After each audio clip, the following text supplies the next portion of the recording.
د نیمو معاشره ورځ نه بله ورځ ته د کمپټیشن کوم دور دی د مقابلې والا څه سړی و ښځو کې شته دی مادیاتو کې ډېره تیزۍ سره مقابلات دی مثلا کورو کې وخت یوه ښځه هغه ډیمنډونه به کوي شوهر نه څه شوهر اخري سود ته مجبور کړي پلاټ خرڅولو ته مجبور کړي سړی و کې اندر شی مقابله دی مادیاتو کې ډېره تیزه مقابله شروع ده رقابات څه مو ته وایو دا شی هغوی که شته موږ ویلي نشته دا دغه ته ورسه زه ویل نه ورسېدلم حالانکه قرآن یې څه سارعوا الی مغفرت تاسې دنیا مادیاتو په ځای زیاده مقابله مغفرت کې وکوئ بل سره جنت تحصیل کې وکوئ هغه دنیا معیار وګرځوئ ایمو د مقابلې معیار دا دنیا ګرځولی ده اوس دا قرآن دا نه یایي چې مثلا دا شی ما کو لا تنسه نصیبک من الدنیا دنیا واخله خو دنیا معیار د مقابلې ما ګرځاو معیار د مقابلې آخرت دی بهشت دی مغفرت الهی دی دنیا وسیله وګرځه ذریعه وګرځاو اما موږ کله کله خپل معاشرې ته نظیر کوو مو دنیا به عنوان معیار د مقابلې ګرځولې آخرت فراموش دی څومره ښکلې دغه جمله ظاهرا امام خمیني یا نور شونه دا نقل شوی دی څه دنیا مسلو کې مادیاتو مسلې کې ځان لاندې کاسته سترګې غړوه مکه مایوسه شکار نشي معنویات کې پاکیزګۍ کې طهارت کې معرفت کې حکمت تقوا الهی مغفرت الهی دې کې ځان پوسه کاسته سترګې غړوه څه او جب شکار نشي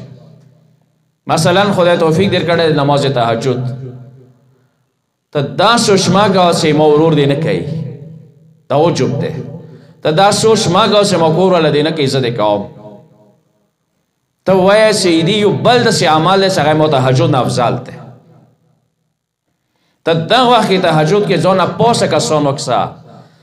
چې مرعشي مثلا مد نظر وساته چې هغه 80 سال هغه نه تهجد الموز دی پاتې شو ته هغه مد نظر وساته ته نیک کسان مالک اشتر مد نظر وساته حبیب ابن مظاهر مد نظر وساته سوای زه ډېر ورسته پاتې یم اما مادیاتو کې ځان لاندې کاسته سترګې وکړوه مثلا یو کس خصوصا موږ داسې معاشره د غوښې او شکار دی دا بیمارۍ موږ ته لګېدلې دي زه دا موږ ځان وبسو موږ چک کوو 35-40 هزار ما تنخواه دی موږ یې نه هغه پلنکي بینکرز والا څه دی هغه 1.5 لک تنخواه دی یې موضوع روي لیکامت بس دغه ځای کې مایوسي راسي ناشکري راسي خدای نه اعتراض راسي که دغه وخت کې انده سړی دا وایي څه واوره د وریږي ما ته 35,000 ګرمې انګیټۍ سره میلویږي اما یو کس ریړه شیرې هغه نه پوسه واوره ولګي هغه ورځې 300-400 روپۍ ګټي خدای دې کې به شکر راشي که نه به راشي د خدای بندګۍ به راشي که نه راشي راضي به شي خدای نه که نه به شي راضي کله څه دغه مقابلې دور مو کې وي څه معنویات کې